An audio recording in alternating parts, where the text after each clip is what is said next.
জুলাই যোদ্ধা ও ঢাকা ৮ আসনের স্বতন্ত্র প্রার্থী শরীফ ওসমান হাদিকে হত্যা চেষ্টার প্রতিবাদে সারা দেশে ছাত্র জনতা বিভিন্ন রাজনৈতিক দলের পক্ষ থেকে প্রতিবাদ সমাবেশ এবং বিক্ষোভ মিছিল হয়েছে। সন্ধ্যায় ওসমান হাদিকে হত্যা চেষ্টার প্রতিবাদে চট্টগ্রামের ১৬ শহরে সমাবেশ ও বিক্ষোভ মিছিল করেছে বিভিন্ন ছাত্র সংগঠন।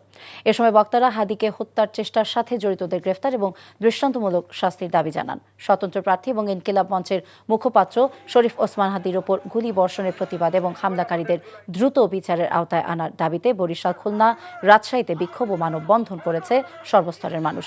ওসমান হাদির উপর হামলার প্রতিবাদে কুমিল্লা, ব্রাহ্মণবাড়িয়া, নাটোর সহ দেশের বিভিন্ন স্থানে বিক্ষোভ মিছিল হয়েছে। এদিকে পিরোজপুরে আন্তর্জাতিক কিরাত সম্মেলনে যুক্ত হয়ে ডাকসু ভিপি সাদিক কায়েম ওসমান হাদির উপর হামলায় জড়িতদের গ্রেফতারের দাবি জানান।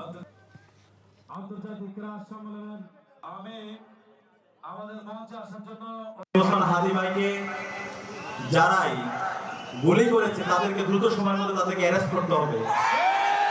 দ্রুত সময়ের মধ্যে এই ঘটনার নেপথ্যে যারা আছে তাদেরকে খুঁজে বের করতে হবে। আমাদের নাগরিকরা যদি এখন পর্যন্ত নিরাপদ না হয়ে উঠতে পারে, আমরা নাগরিকদের জন্য যদি নিরাপত্তা ইনশিওর করতে না পারি, তাহলে অন্তর্বর্তীকালীন সরকারের এটা বিশাল ব্যর্থতা।